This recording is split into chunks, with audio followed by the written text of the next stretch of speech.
Look at this. Look at this magnificent page. Batman and Superman, DC's premier superheroes, shooting each other with real guns that are real and not fake. This page comes from The Galactic Gamblers, Combat of the Crime Busters, the 185th issue of World's Finest Comics. World's Finest ran for 45 years and 323 issues, most of them centered on a very marketable idea. What if Superman and Batman were friends and hung out all the time? Now, I could talk about how Superman and Batman are good foils, how they have similar moral compasses but different ways they go about fighting crime, how there's this great contrast between the man fighting in the darkness and a god powered by the sun. But let's be honest, Superman and Batman hang out because they're the most valuable characters DC owns. There are a lot of good stories about them being friends, but it started as a gimmick to sell comics. Similarly, the infamous clickbait covers of the Silver Age showed stupid stuff happening to get the reader to buy the comic. Like that Galactic Gamblers cover from a second ago. Or how about this one? The cover shows a mummy commanding Supes and Batman to fight to the death, and the balloon says this is not an imaginary fight scene, nor a symbolic picture, nor any other sort of cop-out.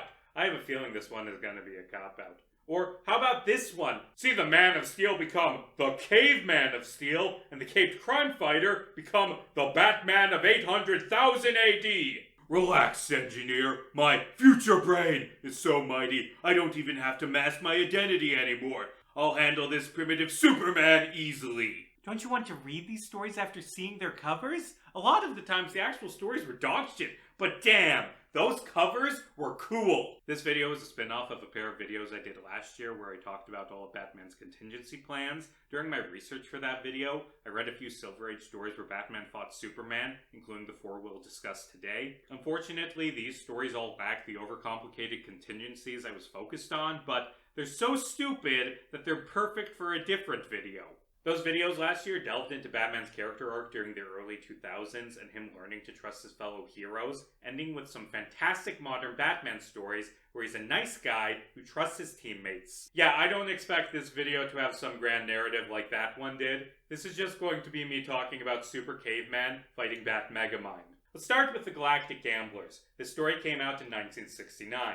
It was written by Robert Kanigher, with art by Ross Andru and Mike Esposito. It begins in medias res, with two random ladies kissing Batman and Superman before sending them to kill each other. The narration at the top says we're about to witness one of the wildest duels of all time, a fantastic fight to the fatal finish between the world's finest heroes. Gotta love that alliteration.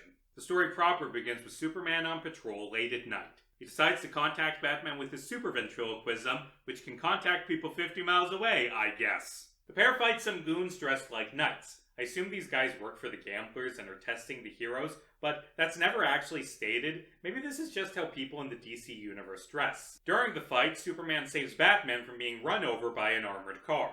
After the fight, they shake hands and talk about how they've saved each other's lives so many times because they're best friends. The pair are suddenly teleported by aliens to Garenvol, a planet with a red sun which saps away Superman's powers. The aliens spin them around in a big hourglass-shaped cage and bet on who lands first. Betting on things is the gimmick of these aliens, with the women from the first page betting on which of the duo will open their eyes first after being KO'd. The bulk of the story is spent on the Gamblers putting Superman and Batman through death games and betting on who dies first. And honestly, this could be a really cool, interesting story if it was better written. For Game 2, the Gamblers drop Superman and Batman into a room with red and black checkerboard tiles. They say half of the squares are deadly, but don't say which is which. Superman survives by landing with his toes on corners, and hey, that counts as touching 4 different squares. Someone blow this man up! Batman is dropped next. He throws a batarang, discovering that the black squares are the bad ones, but doesn't have enough time to change his fall. Fortunately, Batman does a somersault that should have been impossible and lands on the red squares. Superman is happy Batman survived, but Batman acts pissy because Superman didn't save him, using his powers he doesn't have right now. Batman continues acting like an asshole in the next game. When Superman asks him to wish him luck, Batman says, "Not with my life on the line." The next game has the pair strapped to a giant slot machine where 2 skulls equal death. Batman and Superman get lucky and both survive. The Gamblers then reveal they're holding Jimmy and Robin hostage and will kill them if Batman and Superman don't kill each other. The pair say they're totally going to kill each other, wink wink. The gamblers drop them in a hedge maze full of weapons. They grab rifles and fire, and the bullets hit midair and fuse together! Next, Superman chucks a grenade. Batman stops it with a batarang, but oh no! Superman has a second grenade and Batman only has one batarang! Except the batarang boomerangs back to his hand to be used a second time because apparently the explosion didn't destroy it. The duel concludes with them fighting with axes. In the middle of the fight, they just chuck their axes into the air. Superman reveals that he still has his powers and breaks into the gambler's control room. Superman reveals that actually the planet has a yellow sun like Earth. It just looks red because of an optical illusion like a sunset. This was not foreshadowed even slightly. The gamblers apparently don't know what color their sun is because they teleport everywhere, meaning they've never seen their sun from space. And I guess they don't have any satellites and have never teleported to any other planet in their solar system. This is kinda dumb. Batman explains he's known all along that Superman still has his powers, and my first reaction was, oh, super ventriloquism! That was foreshadowing at the start of the story. No. Batman knows because Superman repeatedly shot him in the forehead with his heat vision, sending a message in Morse code. Okay, sure, why not? The heroes explain how Superman uses powers to land on the corners, blow Batman to safety, move the batarang, and stop the slot machine by clicking his teeth at super speed. The bullets fuse because Superman rubbed his until it became magnetic, and I don't think the magnetic force steel gets from friction is enough to guide a bullet like that. The question I have is, why? Why pretend to be powerless and play along with the death game? It isn't because Robin and Jimmy were hostages. Superman didn't learn about that until after the slot machine. Like, why does this story exist? Whatever, Superman explains he dropped the act when he spotted Jimmy in Robin's hiding place. The gang flies home. As they travel, Robin and Jimmy bet on whether Batman or Superman will solve their next case first. Batman says no gambling because it's against the law. Cue the canned laughter. Yeah, this story isn't very good. It's cool to see Batman and Superman in the death game, but the twist is painfully obvious, and the story is held together with Scotch tape. There also isn't much more to it beyond best friends fight to the death ? The villains are also extremely forgettable, with there being nothing to them besides liking gambling. The second issue we'll be discussing today is World's Finest number 143, The Feud Between Batman and Superman. It came out in 1964 and was written by Edmund Hamilton with art by Kurt Swan, George Klein, and Sheldon Moldoff. The cover features Batman and Superman fighting with swords and shields, cheered on by Robin and Jimmy. The title for Act 1, by the way, a lot of Silver Age comics broke stories into separate acts with their own title pages, shows our heroes parachuting into the bottle city of Kandor. Batman's internal monologue says, "This is my last chance to prove I belong on the Superman-Batman team." And who else would be on the Superman-Batman team? Green Arrow? The name implies it contains Batman. If, you got replaced by the Flash, then it wouldn't be the Superman-Batman team, it would be the Superman-Flash team, Bruce. Batman says that if he can't help Superman fight a menace when they have equal powers, he'll resign from their partnership. Meanwhile, Superman's internal monologue has him think, poor Batman, he doesn't know I arranged a fake menace here for him to overcome to build his confidence. It wouldn't be the Silver Age without Superman being really, really manipulative towards his loved ones. The story proper begins with Superman and Batman fighting some goons. A goon fires at Batman and Superman flies in front of the bullet because bullets bounce off him. The bullet bounces off him into Batman's stomach. Oops. While recovering in the hospital, Bruce says he's going to stop hanging out with Superman because he's just an ordinary human. Superman decides to help Batman get over his inferiority complex by taking him to the bottle city of Kandor, where Superman won't have any powers, and having him save the day. This is a great plan because only being useful in the one place where Superman doesn't have powers is sure to make Bruce stop thinking he's useless next to Superman because Superman is so powerful. Supes explains his plan to his Kandorian scientist friend Than R. Than's brother Jan is there when Superman calls and definitely leaves when Than asks him to. Superman's plan is for Than to put on this Kryptonian bracelet that turns you into a super strong cyborg called a Metalloid and pretend to be a supervillain from years past so Batman can stop him and feel good about himself. Supes invites Batman to the fortress to help check out his locks. Then Than calls, saying that, oh no, the Metalloids from ancient Krypton are attacking again! Superman begs Batman to help, and he begrudgingly goes along. They shrink down and find the Metalloid just beating the shit out of a tree. The Metalloid rips the tree out of the ground and almost smashes Superman with it. Superman thinks that Thankar is overdoing the fake menace thing and should be more careful. Wait, Thankar? A few pages ago, his name was spelled Thanar without the K. I think editor Mort Weisinger should have caught that. I know I'm making fun of a man who died 20 years before I was born for a minor error he made 60 years ago, but shut up. Batman helps Superman get to safety, proving he is a hero. Superman and Jimmy put on their Nightwing and Flamebird costumes, and this actually requires an explanation. There was an issue of Superman a year before this story made by the same people, where the people of Kandor decided they hated Superman, so Superman and Jimmy had to dress up as ancient Kryptonian Batman and Robin knockoffs named Nightwing and Firebird. I'm not going to go in depth into that story, but I'd like to point out this moment where the bad guys beat Superman by just hitting him in the head with a giant block of lead, which keeps him from seeing where they go when they fly away. And the lead isn't even blocking his sight. Just turn around! Now, you might be thinking, Nightwing? Isn't that Dick Grayson's superhero name? Yes, but Superman used it first. 20 years after this comic came out during the Judas Contract arc, when Dick Grayson decides on a new name, he does mention that it was inspired by a name used by the man who taught him the true meaning of the word hero. You know, the guy who got beat up by a cyborg as part of his plan to make Dick's dad stop being mopey. They don't go into much detail about the stories where Clark dressed as Nightwing during the Judas Contract arc, which is probably for the best because they don't match tonally. This tangent doesn't actually matter because Superman takes off his costume almost immediately. Actually, wait, why did he have to dress up in his other superhero costume? The Kandorians don't hate him anymore, he could have just been Superman.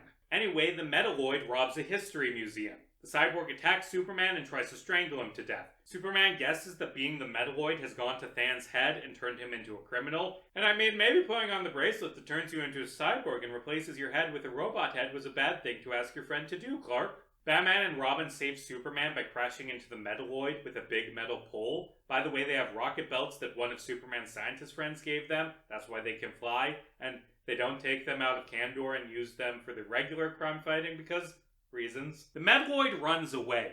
Jimmy shows up and says, "Wow, Superman, your scheme to trick Batman with a fake menace is going great." He says this in front of Batman. Jimmy, you fucking moron. I hate you, Jimmy. This is why all of those Silver Age covers have Superman killing you, because you deserve this, because you are the worst. Batman is pissed about being tricked and breaks up with Superman. Superman, who is green because someone fucked up, says that the Metalloid actually tried to kill him. Batman doesn't believe him. The spoiler page for Act 2 shows that Batman has been forced to turn himself into a Metalloid to fight the evil Metalloid. Back in the present, Batman punches Superman in the face. One of the Kandorians says that they should have a duel using dual swords that stun your opponent.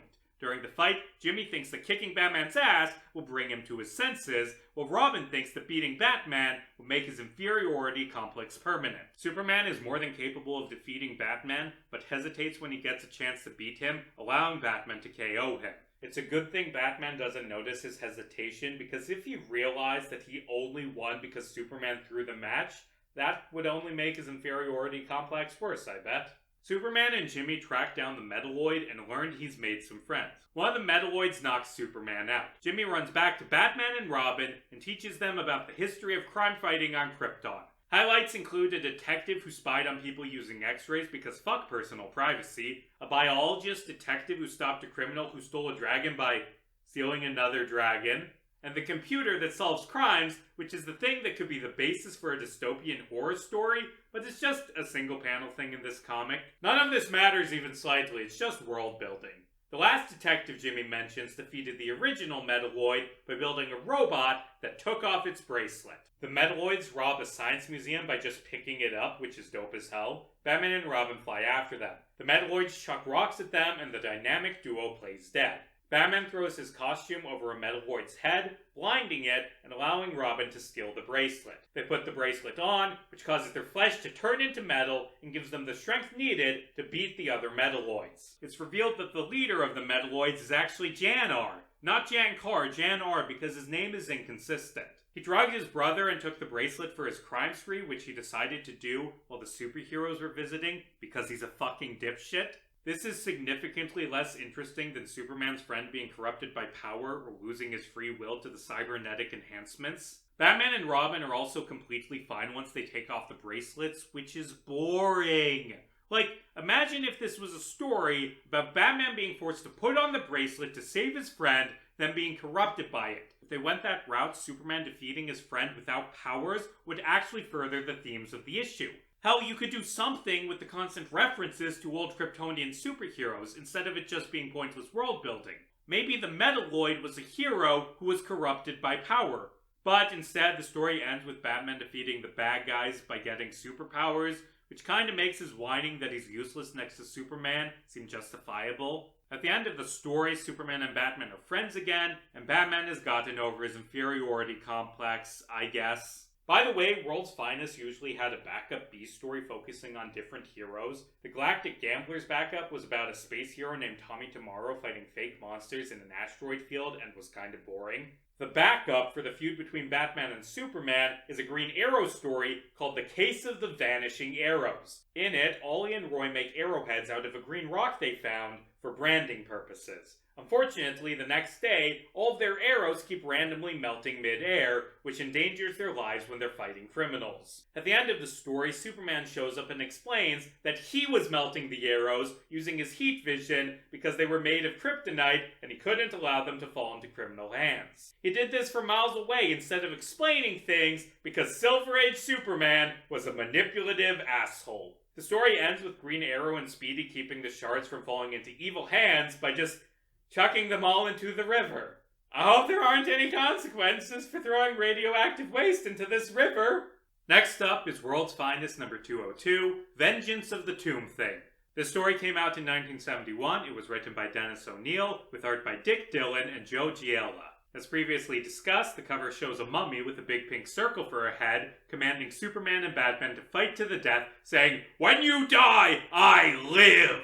A bubble proclaims that this is not an imaginary fight scene, nor a symbolic picture, nor any other sort of cop-out. That's right, this story won't have any cop-out. Like Galactic Gamblers, that was a cop-out. The fight to the death was fake, but according to this cover, this issue will not have any cop-out. The second cover page reiterates that this isn't an imaginary scene and that it happened exactly as you're seeing it. And I mean, this does happen later in the book, as it is shown, but spoilers, it's still going to be a cop-out. The story begins with Superman flying through a storm. The narration says, "It is a common electrical storm, this natural holocaust occurring over a barren landscape." Pause. This natural holocaust. This natural holocaust? That's the metaphor. That it's a holocaust? Who the fuck uses the word holocaust like that? Like, I've heard war or battle used figuratively to describe storms, but never holocaust. How does this narrator describe other storms? Like, "I'm sorry, honey, this Native American genocide grounded all the flights, so I won't make it home for Christmas." Or, "Don't worry, the rain won't ruin the game. It's only a light Jonestown." Anyway, a lightning bolt from the natural genocide hits Superman, causing him to crash down into the middle of a Middle Eastern desert. Where in the Middle East? I don't know, shrug emoji. Some bandits say that the rain god seldom comes to this land, but that when he visits harshly. What rain god? Like, I assume these men are meant to be Muslim based on the region and their stereotypical dress, and I don't think that Islam has a special secondary god that handles rain. Now, you may be asking, are these desert bandits from this comic written in the 70s actual characters, or just racist stereotypes? And the answer to that is, what the fuck do you think? Superman, Amnesiac, walks up to Benduine Brock, the leader of the bandits. He recognizes Superman and decides to exploit his amnesia to get rich. The story cuts to the next morning, where Lois is reporting on an archaeological dig of the tomb of King Malice, an ancient king who ruled over this area 5,000 years ago. The researchers are attacked by Brock's bandits, who are led into battle by a bulletproof man who easily defeats the researchers' bodyguards. Lois jumps on the man, tearing off his shawl, and realizes it's actually Superman. Amnesiac Superman takes the head researcher and Lois hostage for Brock. The researcher warns that a helicopter pilot is coming to bring supplies, but Brock stops them from arriving by having Supes fly up dressed as a ghost and scare them away. Brock and his men begin robbing the tomb. Meanwhile, in Gotham, Batman sees a news report about a missing archaeological party and decides it will be a cool challenge for him. It was kind of coincidental that Lois just ran into Superman, and now Batman, without knowing it's Superman, is going there too, but whatever. Batman walks into the tomb and is attacked by Brock's men. He easily defeats them. Superman challenges him to a fight. Batman assumes Superman is staging a phony fight like he has so many times in the past and punches him. Superman tries to strangle Batman to death. Brock makes a Bond villain level stupid mistake and tells him to let Batman live so they can enslave him and force him to dig up the treasure. Superman is eager to please his new friend. And I mean, the mummy dude isn't commanding them like on the cover, but that scene of Superman strangling Batman is happening, so I guess the story isn't a cop-out. Now, let me turn to the next page, and oh look, it's a cop-out! Yeah, it's revealed that that wasn't Superman, it was one of Superman's robots. That is a cop-out. You promised me a Superman-Batman fight, not a Batman versus a guy dressed like Superman fight. Superman's internal monologue explains that he's been using robot doubles throughout the Silver Age. Unfortunately, they're glitching out and smashing stuff because of pollution and overpopulation. I don't know how overpopulation makes robots stop working, especially since it doesn't fucking exist. Superman decides to retire the robots, but notes that one of them is missing. Jimmy tells Clark about Lois being kidnapped, and he flies to the desert to save her. Batman and the other hostages dig up the tomb's inner chamber right as the real Superman arrives. Superman orders the robot to return to the fortress.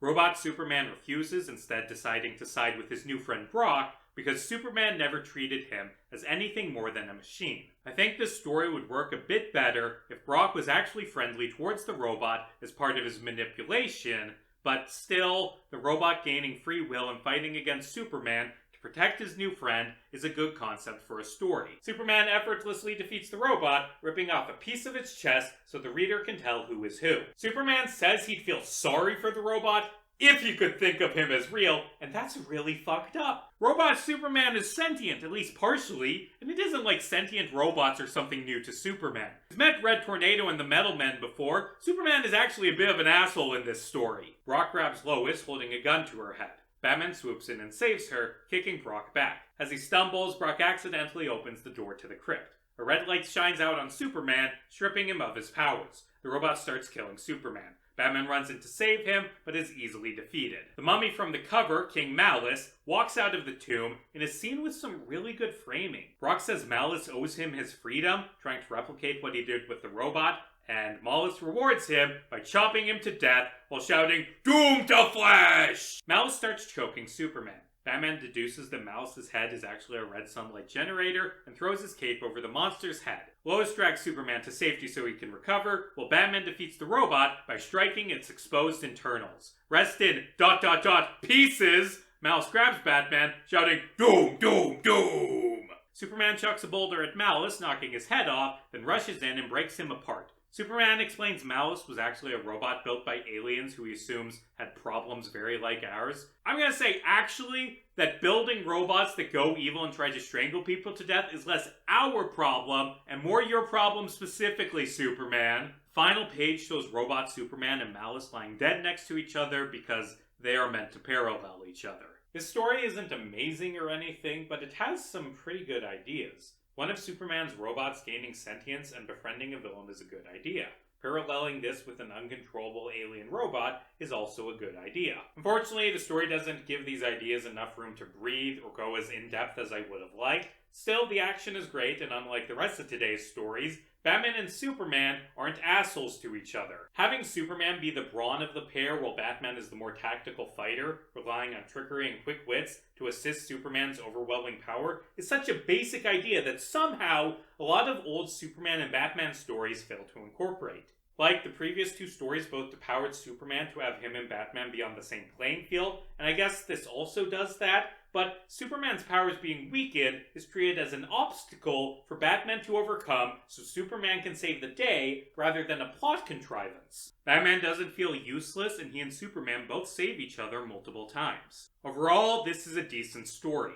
You can really tell that this is from the late Silver Age / early Bronze Age, when stories were becoming less wacky and more grounded, while still retaining a lot of that classic comic spectacle. It also probably has the best art of today's stories. Malice has a great design, there's a good use of ambiance and shadow throughout the book, and the action scenes are fluid and impactful. This is around the time the World's Finest began to change as a comic, although, to be fair, it wasn't the first time it changed. When World's Finest began in 1941, it wasn't actually about Superman and Batman hanging out. All of the early covers show them together, but the actual book was an anthology featuring a Batman story and an unrelated Superman story, and usually a few other stories with other DC heroes. Technically, this was clickbait, just the same as Superman choking Batman to death. Batman and Superman never played tennis or raced cars. As the Golden Age transformed into the Silver Age, these covers began to get wackier, like Superman destroying this firefighter's trampoline, or the duo making Robin pedal for them, but the stories inside still didn't feature them teaming up. Superman and Batman did appear together as part of the JSA in the Golden Age a few times. For example, their first appearance together was in 1941's All-Star Comics number 7, where they stand next to each other at the JSA's founding, but they weren't really friends until the Silver Age. The first proper Batman and Superman team-up didn't come until 1952's Superman number 76, which is centered on the idea that this is the very first time these characters have met. And technically, it was. This was made the first appearance of the Silver Age versions of Batman and Superman to solve the discrepancy of them not remembering meeting as part of the JSA.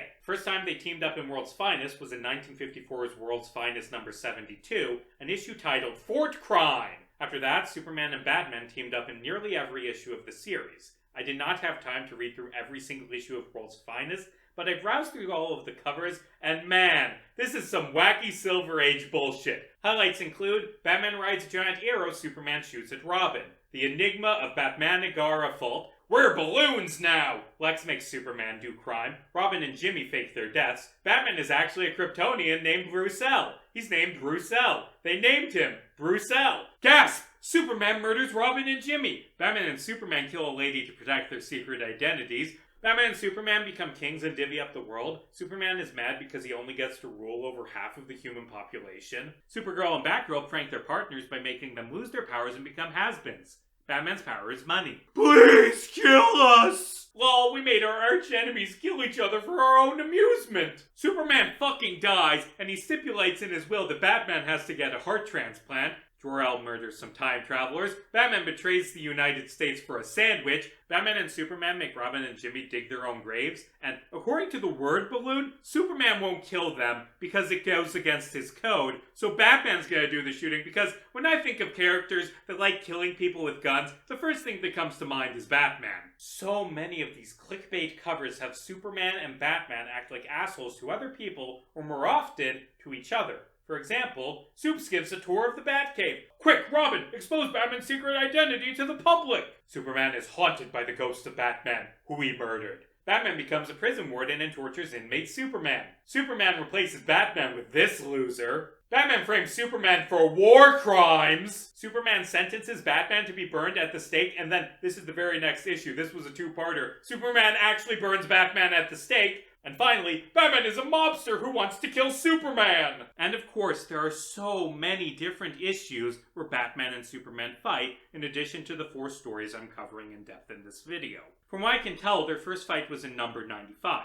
Some of the later fights come in 105, 109, 128, 132, 153, 163, and 180. You can tell from the covers that World's Finest began to shift around 1970 as the Bronze Age began. Number 198 was the first issue since 1954 to not feature Superman and Batman teaming up, instead being a Superman and Flash story. Batman still appears on that cover, but number 200 for the first time was a World's Finest issue where Batman didn't appear on the cover. For a little over a year, World's Finest stopped being about Superman teaming up with Batman, and instead became about Superman teaming up with anyone. They did team up in 202, the previously analyzed Vengeance of the Tomb Thing, and again in 207 and 211, but Batman and Superman didn't start consistently headlining together again until number 217. They continued working together until the end of the series, but the 200s issues featured less clickbait weirdness. There's still some, like number 240, where Batman is commanded to execute King Superman, or number 247,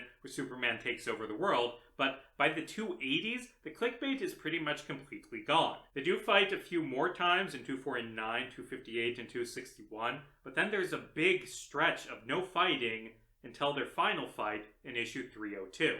Final issue of World's Finest, number 323, has a cover that simply says, "The End."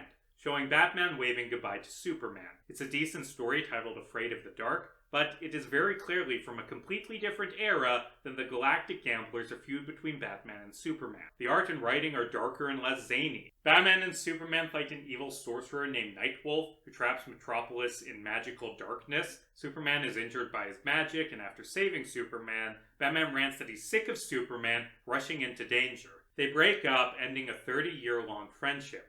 And because of Crisis on Infinite Earths, this is how World's Finest ended. I mean, they became friends again a few years later and remained best friends to the modern day. It's not like this actually ended their partnership. This is the point in the video where normally I would give a big speech about the themes of these issues, how World's Finest was a good encapsulation of how the comics industry changed over time. Or maybe I could talk about why so many writers make Superman and Batman fight, and how that has influenced how they've been written over the years. About the nature of Batman and Superman's friendship, and why they're such a good duo. But instead of doing that and having this video have a point, I would rather talk about Batman turning into Megamind and fighting Caveman Superman. World's Finest 151, The Infinite Evolutions of Superman and Batman, came out in 1965. It was written by Cary Bates and Edmund Hamilton, with art by Curt Swan and Sheldon Moldoff. The story begins with the Kryptonite satellite crashing into Superman, killing him. Fortunately, it's just one of those worthless Superman robots that no one cares about who will never rebel against Superman because they're worthless. Superman watches this from Earth and decides to team up with Batman to catch the satellite for study. They catch it using a giant net, which easily contains the impact of a massive radioactive meteor that presumably heated up during re-entry. Batman studies the satellite and learns it's an evolution ray created by the Kryptonian scientist Ral Than. Hold on, is Than like the Kryptonian equivalent of the name Steve? There are too many Thans in these stories. Than's notes discuss how he turned these dog thingies into a spike-covered warthog and an ugly monkey, which are the evolutionary ancestor and future evolved version, respectively, of the dog thingies. Question: how does this ray work? Like, evolution happens because species undergo environmental pressures. It isn't like there's an evolved integer that you can just increment. How the species would evolve isn't something Than knows. And also, species split over time.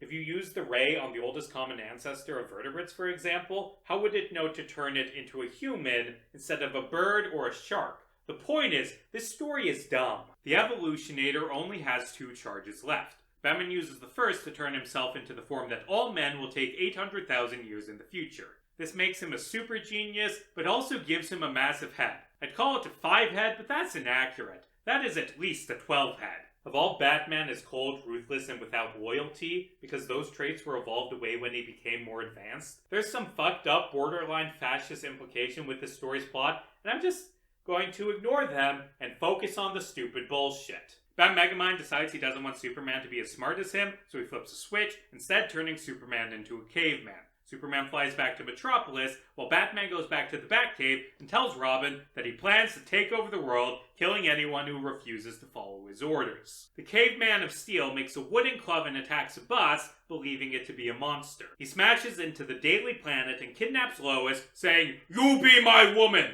Aw shit, he's gonna rape her. That's yikes. Super Caveman drags Lois to a train tunnel. When the train shows up, he smashes it off its tracks, thinking it's a monster. Luckily, every single person on the train jumps off and runs away in time, which is good because otherwise, Superman would have killed them by accident. How did they run away in the time between Superman punching the train and the train falling over? Don't worry about it. Megamind shows up riding on a train, and hey, for once the cover isn't a cop-out. This is actually what happens in the book. I mean, the dialogue's slightly different, but the meaning is the same. Super Caveman recognizes Megamind as a friend.